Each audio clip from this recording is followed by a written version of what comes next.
John Smith's mansion, situated on a secluded hill, was the symbol of his wealth and obsession with control. The interior, with dark wood furniture and walls adorned with artwork, reflected his desire for absolute order. John's office, where he spent most of his time, was the heart of his empire. The environment, austere and meticulously tidy, always seemed ready for a new crisis. That afternoon, the sound of rain falling against the large windows and the soft light from the lamp created an almost gloomy atmosphere. John was immersed in the company car's GPS report. Every detour, every stop outside the planned itinerary was being meticulously analyzed. His intense gaze focused on the numbers while his mind was far away, on his difficult childhood, marked by the absence of affection and the severity of his parents. Wilson, the middle-aged driver, entered the office, bringing with him the smell of rain and an aura of concern. The contrast between its simplicity and the luxury around it was palpable. "Mr. Smith, did you call me?" Wilson asked, trying to remain calm despite his obvious nervousness. John raised a stern look. "Wilson, you know why. The GPS shows stops that are not part of the usual route. Explain yourself." Wilson, with an anxious look, tried to explain. "I use the car to do volunteer work at an orphanage. Children need transportation to appointments and other activities. I don't do this for my personal benefit." John frowned, his distrust unshakable. "And why should I believe you? Everyone must follow the rules." Wilson, with a tone of sincerity, replied, "I understand your concern, but I'm just trying to help. The orphanage depends on every bit of help it can get." John remained silent, pondering Wilson's honesty. Although still suspicious, he decided to investigate further before making a final decision. John was in his mansion, reflecting on his visit to the orphanage. The night was silent, interrupted only by the sound of rain hitting the windows.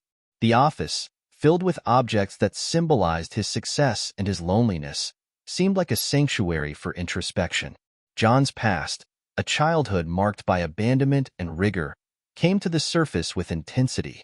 The orphanage run by Dona Sofia was a notable contrast. Located in an old building, the place had a cozy, lived-in feel despite the wear and tear. The interior was welcoming, with toys scattered around and a smell of cleanliness and wood. Children's laughter and conversations filled the room, creating an atmosphere of warmth and hope. Mrs. Sophia, an elderly woman with gray hair tied into a bun and wearing a simple dress, greeted John with a kind smile. "Mr. Smith, it is a joy to welcome you here. What brought you to our orphanage?" John hesitated, his voice thick with uncertainty. "I want to understand more about the work you do here and consider a possible contribution." Sophia began guiding him through the halls of the orphanage, sharing stories about the children and the challenges they faced. "Here, we offer more than shelter. We try to provide an environment where children can grow up and feel loved."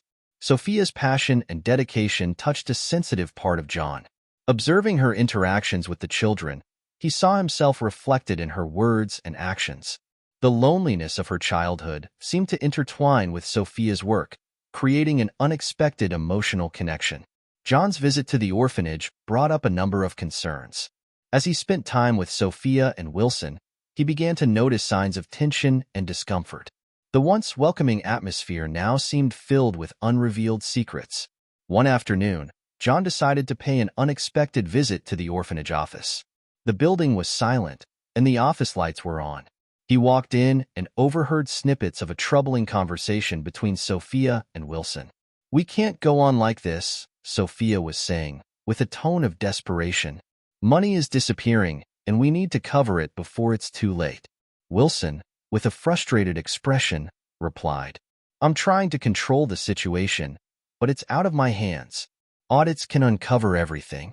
John, with his heart racing, entered the room. Sophia and Wilson turned to him with expressions of shock and guilt. The contrast between the welcoming atmosphere and the tension in the room was evident. "So that's what's happening?" John asked, his voice firm and laced with disappointment. "Are they embezzling funds intended for children?" Sophia tried to justify her actions. "I did what I thought was necessary to keep the orphanage running. I didn't know any other way." Wilson, with a defeated look, confirmed, I just followed Sophia's orders. I didn't want to be part of it. John felt a wave of betrayal and disillusionment. He knew he needed to act to protect the orphanage and ensure the children were protected. Discovering the fraud at the orphanage was just the beginning of a difficult journey for John. Determined to correct the errors, he began a full audit, bringing in financial and investigative experts to review all records and operations. The process revealed the extent of the corruption and allowed John to take decisive action. With the corrupt administration removed, John began working on restructuring the orphanage. He renovated the building, improved the children's living conditions, and implemented new transparency practices. The environment was revitalized with new toys, equipment, and more efficient management. John also created a support program for former orphans, offering scholarships and job opportunities. He began visiting the orphanage regularly, attending events, and getting to know each child. His presence, once a source of tension, became a symbol of hope and support. The orphanage, now revitalized and well-managed, began to prosper. Children, who previously faced difficulties, found a new environment of safety and opportunities. John, in embracing his new role as a philanthropist, found renewed purpose and a sense of fulfillment. With the orphanage now fully operational, John has focused on expanding its impact.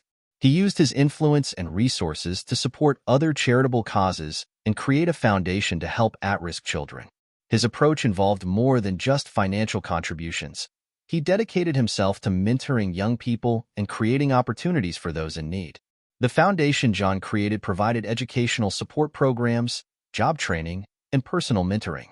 He organized community events and partnerships with local businesses to ensure children and youth had access to valuable resources. In addition to his philanthropic activities, John continued to visit the orphanage regularly. His visits became an eagerly awaited event. He talked to the children, participated in their activities, and shared his life experiences to inspire them. John also began to reflect on his own transformation.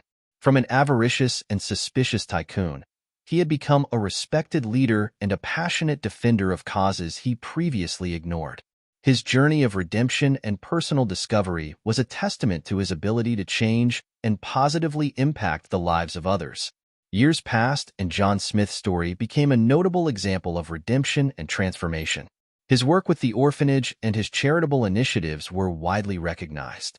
The orphanage, now a pillar of hope and prosperity, continued to be a beacon for many children. John became a prominent philanthropist, using his influence and resources to support a variety of causes. His foundation, dedicated to supporting at-risk children, has thrived and made a significant difference in the community. His visits to the orphanage were eagerly anticipated. The children, who once faced hardships, now found a mentor and a friend in John. His presence not only brought tangible improvements to the orphanage, but also inspired a generation of young people to pursue their own dreams. John Smith's legacy has become a powerful lesson in the ability to change and make a difference, even in the most challenging circumstances. His story continued to inspire and motivate, proving that redemption is possible and that true success comes from using our potential for the good of others.